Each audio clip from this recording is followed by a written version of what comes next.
Okay, today is the 24th of July and we are on the Nidana-samyutta. Nidana is concerned with dependent origination, also specifically dependent origination of suffering. Now we come to the 11th sutta in the Samyutta. That's what I heard. On one occasion, the Blessed One was dwelling at Savatthi in Jeta's Grove, Anathapindika's park. And he said, monks, there are these 4 kinds of nutriment for the maintenance of beings that have already come to be and for the assistance of those about to come to be. What for? The nutriment edible food, gross or subtle. 2nd, contact. 3rd, mental volition. 4th, consciousness. These are the 4 kinds of nutriment for the maintenance of beings that have already come to be and for the assistance of those about to come to be. Let's stop here for a moment. So, these are 4 things that act like food to maintain our bodies, to maintain our physical body and our mental body. So, what are these 4 things? The first one is edible food, and edible food we know is necessary for our body for our body to survive. We need food, physical food. Then the second is contact. Now I read to you the footnotes from the commentary. It says the nutriments are conditions. For conditions are called nutriments, ahara, because they nourish or bring forth their own effects. Although there are other conditions for beings, these 4 alone are called nutriments because they serve as special conditions for the personal life continuity. For edible food is a special condition for the physical body of those beings who subsist on edible food. In the mental body, contact is a special condition for feeling, mental volition for consciousness, and consciousness for name and form. This one may be a bit hard to understand, so I try to explain. Physical food, edible food, we understand. The second is contact. Contact, once you have contact, then feeling arises, followed by perception, and then thinking, and then volition, deciding what to do. So, contact is the thing that triggers off the mental workings of the mind. So, that's why contact is a nutriment for our mental body. Now, the third one is mental volition. Mental volition is, here the commentary says, is food for consciousness. But I think another interpretation we can use this mental volition, the Pali word is mano sancetana, is I believe it has something to do with the will to live, because the will to live is very important for us to survive, for us to continue to survive. If there's no will to live, then a being will die quite fast. So, mental volition. Then the 4th is consciousness. Consciousness is more for those beings that are about to come to be. For example, if the male and the female mate, then the egg is fertilized. Now, the egg is fertilized, it does not have consciousness yet. So, this being that is due to be born in the womb, he will enter this fertilized egg. And then that consciousness descends into that fertilized egg.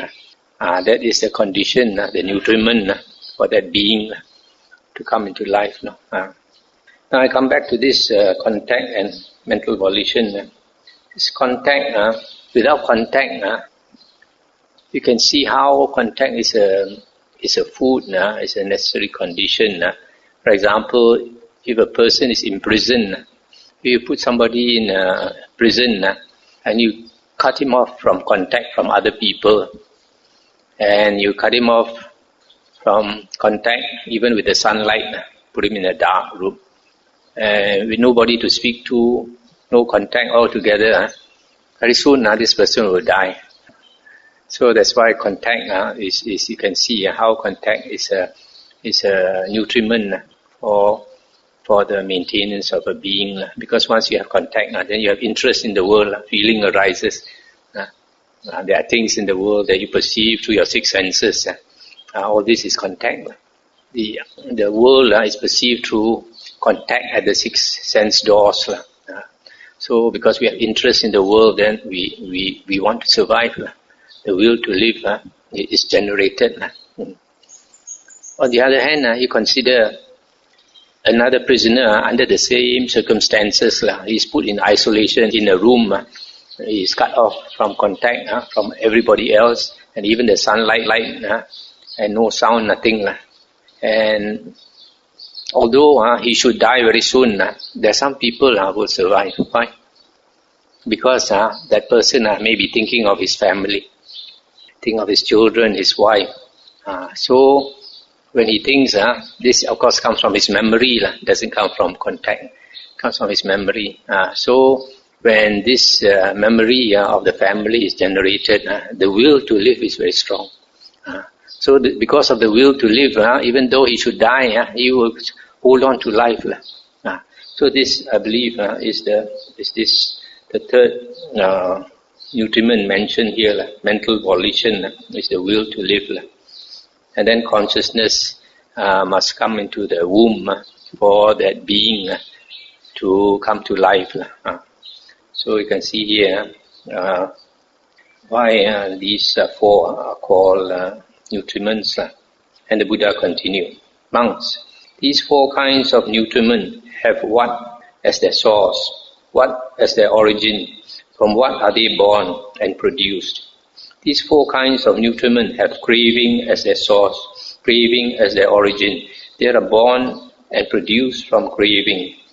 Let's stop here for a moment. What craving is this? This craving is craving for existence and craving for sensual pleasures. Because of this craving, so we want to continue with life. And the Buddha continues. And this craving has what as its source, what as its origin, from what is it born and produced. This craving has feeling as its source, feeling as its origin. It is born and produced from feeling. Stop here for a moment. More specifically, this is feeling. We have pleasant feeling, unpleasant feeling, and neutral feeling. It is the pleasant feeling we experience that gives rise to craving. To continue. And this feeling has what as its source? Feeling has contact as its source. And this contact has what as its source? Contact has the six sense bases as its source. And these six sense bases have what as their source? The six sense bases have mentality, materiality, phenomena as their source. And this mentality, materiality has what as its source? There's consciousness as its source. And consciousness has volition as its source. And volition has ignorance as its source. Thus monks, with ignorance as condition, volition comes to be. With volition as condition, consciousness, etc., etc. Such is the origin of this whole mass of suffering. But with the remainderless fading away and cessation of ignorance comes cessation of volition. With the cessation of volition, cessation of consciousness, etc., etc. Such is the cessation of this whole mass of suffering. So here, this sutta is about the four nutriments, how they feed our physical body and our mental body, and how they are necessary for beings to continue. The next sutta is 12.12. At Savatthi, the Buddha said, monks, there are these four kinds of nutriment for the maintenance of beings that have already come to be, and for the assistance of those about to come to be. What for? The nutriment edible food, gross or subtle, Second, contact. Third, mental volition. Fourth, consciousness. These are the four kinds of nutriment for the maintenance of beings that have already come to be and for the assistance of those about to come to be. When this was said, the Venerable Molya Paguna said to the Blessed One, Venerable Sir, who consumes the nutriment consciousness? Because he thought consciousness is a nutriment, who consumes it? Then the Buddha said, not a valid question. I do not say one consumes. If I should say one consumes, in that case, this would be a valid question. Venerable Sir, who consumes? But I do not speak thus. Since I do not speak thus, if one should ask me, Venerable Sir, for what is the nutriment consciousness a condition? This would be a valid question. To this, the valid answer is, the nutriment consciousness is a condition for the production of future renewed existence. When that which has come into being exists, the six sense bases come to be. With the six sense bases as condition, contact. I'll stop here for a moment. So here, you see, consciousness is a condition for the production of future renewed being or existence. So just like I mentioned just now, the egg in the womb is fertilized. Then new consciousness must come into that fertilized egg, and then it produces renewed existence. That being lodges itself in that fertilized egg. And then once that consciousness has come into that egg, then slowly the six sense bases are produced. Now, if we think about it, this is not the only case of consciousness producing renewed existence, because consciousness in the Buddha's teaching is not a constant flow. It's not a constant flow. Consciousness in the Buddha's teaching is momentary. Consciousness arises and passes away. Arises and passes away. Arises and passes away. Right? So, whenever consciousness arises, that being comes into existence, right? And that being is alive when consciousness arises. And then when consciousness ceases, momentarily that being dies. And then when consciousness arises again, that being has come into life, and then it dies. But because this consciousness arises and passes away so fast, that it would seem as though this is a continued consciousness, a stream of continued consciousness. But it is not so. Now, if we think carefully about it, every time this consciousness arises and passes away, why does it arise again? Why does it arise again? I think it is the will to live. Because of the will to live, the moment consciousness dies out, it has come into life again because of the will to live. That's why you see the chain of dependent origination, avijja, paccaya, sankhara, ignorance conditions volition, and volition conditions consciousness. Right? So this volition is the will to live. The will to live conditions consciousness to spring into life. And then it dies out in a short moment. And then because of the will to live, it arises again. So dependent origination can be considered like the traditional interpretation, 3 lives or 2 lives. But it can be considered right here and now, in this very life, moment to moment. You can consider in that way. And then this Venerable Molya Paguna asks, Venerable Sir, who makes contact? And the Buddha said, not a valid question. I do not say one makes contact. If I should say one makes contact, in that case, this would be a valid question. Venerable Sir, who makes contact? But I do not speak thus. Since I do not speak thus, if one should ask me, Venerable Sir, with what as condition does contact come to be? This would be a valid question. To this, the valid answer is, with the 6 sense bases as condition, contact comes to be. With contact as condition, feeling. And stop here for a moment. So here you see, contact means contact at the six sense doors. So in order that contact can arise, of course you must have the six sense doors. That means you must have the six sense bases. And once there is contact at the six sense bases, then feeling arises. Venerable Sir, who feels? Not a valid question, the Blessed One replied. I do not say one feels. If I should say one feels, in that case, this would be a valid question. Venerable Sir, who feels? But I do not speak thus. Since I do not speak thus, if one should ask me, Venerable Sir, with what as condition does feeling come to be? This would be a valid question. To this, the valid answer is, with contact as condition, feeling comes to be. With feeling as condition, craving. So we stop here for a moment. So, as we mentioned before, if you have pleasurable feeling, then craving arises. Venerable Sir, who craves? Not a valid question, the Blessed One replied. I do not say one craves. If I should say one craves, in that case, this would be a valid question. Venerable Sir, who craves? But I do not speak thus. Since I do not speak thus, if one should ask me, Venerable Sir, with what as condition does craving come to be? This would be a valid question. To this, the valid answer is, with feeling as condition, craving comes to be. With craving as condition, clinging. With clinging as condition, existence or being, etc., etc. Such is the origin of this whole mass of suffering.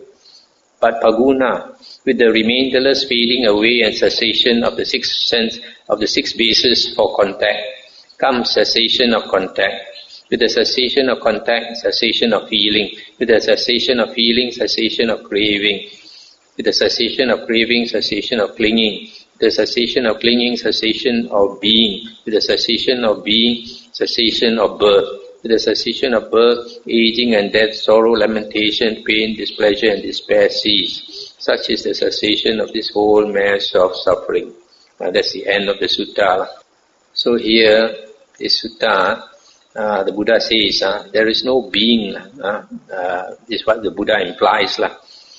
So because of that, you cannot say who consumes, or who feels, or who makes contact, etc. So it's just that these conditions just arise naturally.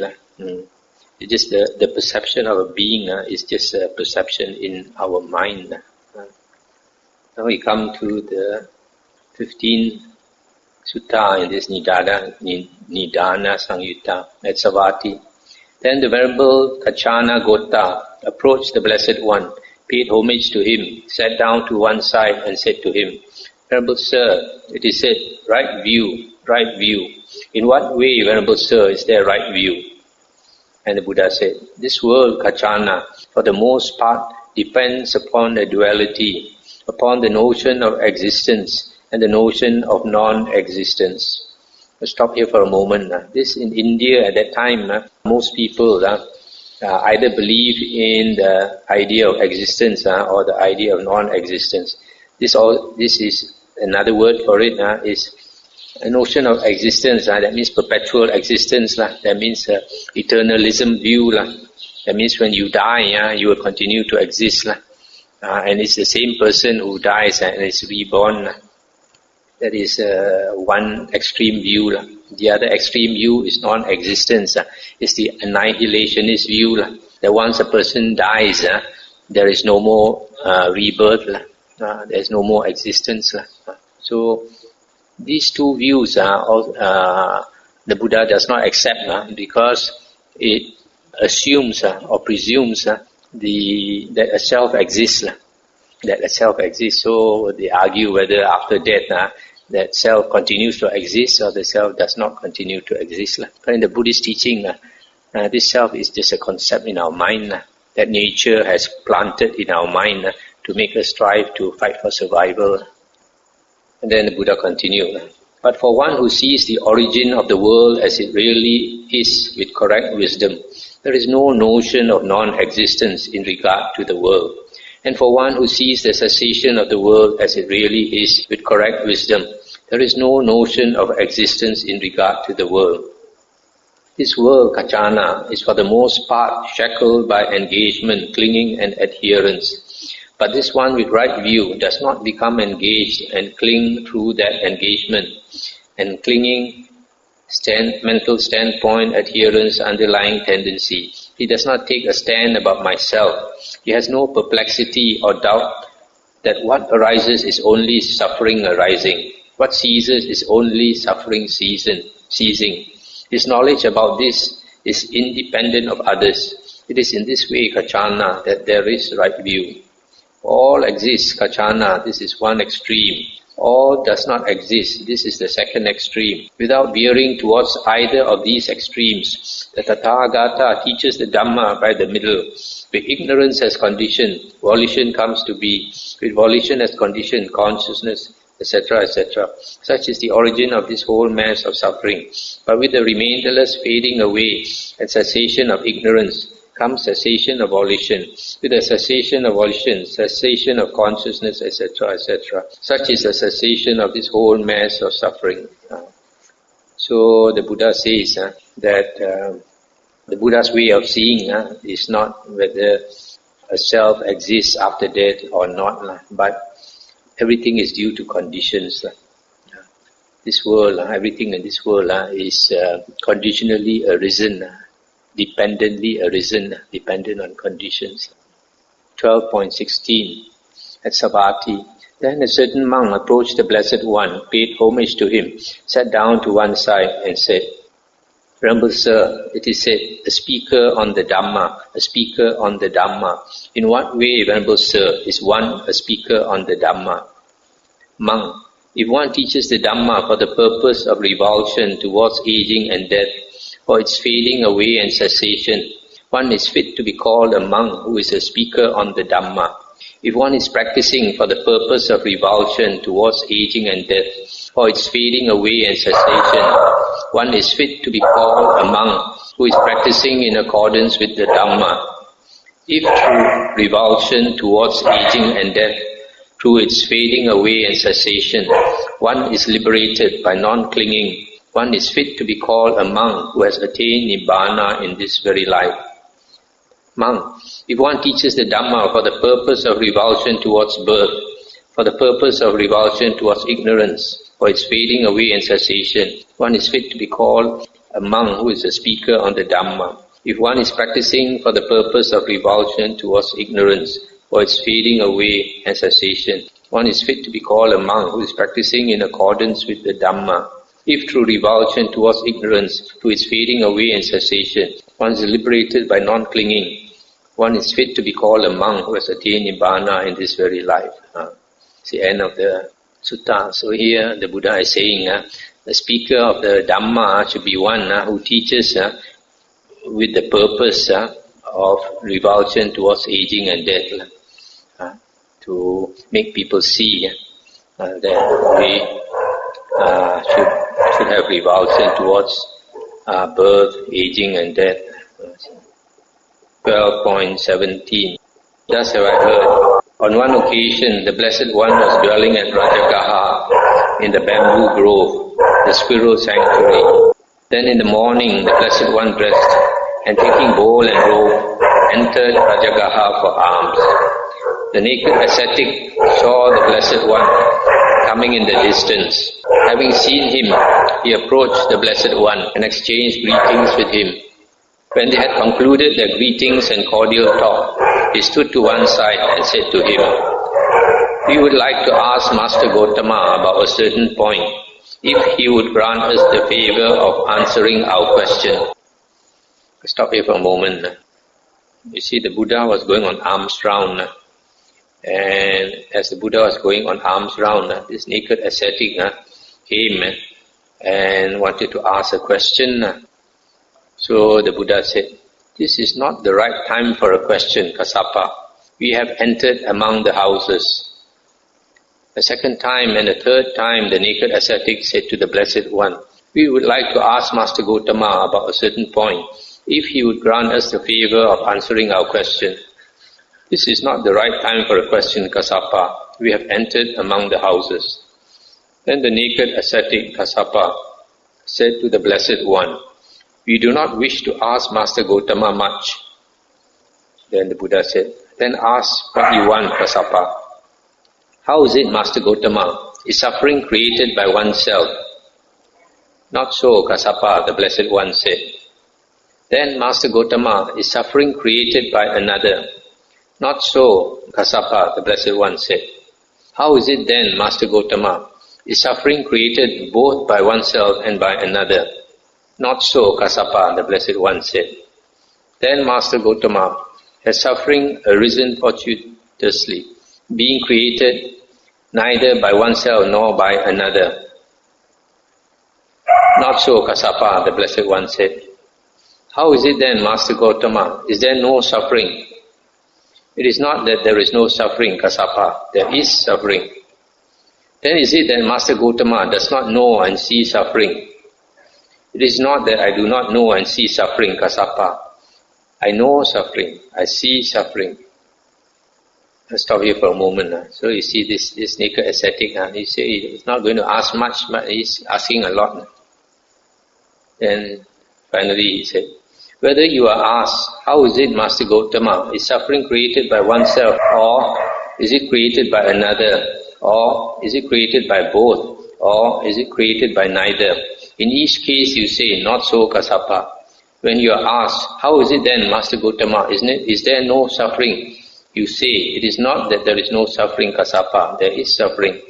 When asked, then is it that Master Gotama does not know and see suffering? You say, it is not that I do not know and see suffering, Kassapa. I know suffering, I see suffering. Venerable Sir, let the Blessed One explain suffering to me. Let the Blessed One teach me about suffering."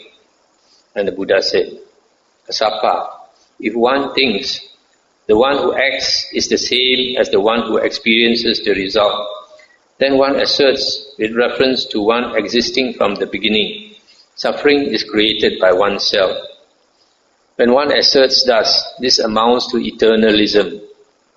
But Kassapa, if one thinks the one who acts is one, the one who experiences the result is another, then one asserts with reference to one stricken by feeling, suffering is created by another. When one asserts thus, this amounts to annihilationism. Without veering towards either of these extremes, the Tathagata teaches the Dhamma by the middle. Where ignorance has condition, volition comes to be. With volition as condition, consciousness, etc., etc. Such is the origin of this whole mass of suffering. But with the remainderless fading away and cessation of ignorance, comes cessation of volition. With the cessation of volition, cessation of consciousness, etc. Such is the cessation of this whole mass of suffering. When this was said, the naked ascetic Kassapa said to the Blessed One, "Magnificent Venerable Sir, magnificent Venerable Sir, the Dhamma has been made clear in many ways by the Blessed One, as though he were turning upright what had been turned upside down, revealing what was hidden, showing the way to one who was lost, or holding up a lamp in the dark for those with eyesight to see forms. I go for refuge to the Blessed One, and to the Dhamma, and to the Bhikkhu Sangha. May I receive the going forth under the Blessed One. May I receive the higher ordination." Stop here for a moment. See this Kassapa, after the Buddha replied, he seemed to have understood immediately. So he was so impressed that he wanted to be ordained under the Buddha. You notice here, normally in the suttas, when they go for refuge, they go for refuge to the Buddha, to the Dhamma, and the Bhikkhu Sangha. Normally, we take refuge in the Bhikkhu Sangha, the monk Sangha. And then the Buddha said, "Kassapa, one formerly belonging to another sect who desires the going forth and the higher ordination in this Dhamma Vinaya lives on probation for 4 months. At the end of the 4 months, if the monks are satisfied with him, they may, if they wish, give him the going forth and the higher ordination to the state of a monk. But individual differences are recognized by me." And he said, "If, Venerable Sir, one formerly belonging to another sect who desires the going forth and the higher ordination in this Dhamma Vinaya lives on probation for 4 months, and if at the end of the 4 months the monks being satisfied with him, may, if they wish, give him the going forth and the higher ordination to the state of a monk. Then I will live on probation for 4 years. At the end of the 4 years, if the monks are satisfied with me, let them, if they wish, give me the going forth and the higher ordination to the state of a monk. Then the naked ascetic Kassapa received the going forth under the Blessed One, and he received the higher ordination. Let's stop here for a moment. So because this person was so sincere, he said, if normally people have to wait 4 months to be ordained, I'm willing to wait 4 years. So the Buddha saw that he was so earnest, so sincere, the Buddha immediately ordained him. And soon, not long after his higher ordination, dwelling alone, withdrawn, diligent, ardent and resolute, the Venerable Kassapa, by realizing it for himself with direct knowledge in this very life, entered and dwelt in that unsurpassed goal of the holy life, for the sake of which cleansement rightly go forth from the household life into homelessness. He directly knew, destroyed his birth, the holy life has been lived, what had to be done has been done. There is no more for this state of being. And the Venerable Kassapa became one of the Arahants. It's the end of the sutta. So here he was asking whether suffering is created by oneself or created by another person, another being. And basically the Buddha wanted to tell him that suffering is not created by anybody, but created by conditions. So I explained dependent origination to him, and then he understood and decided to renounce.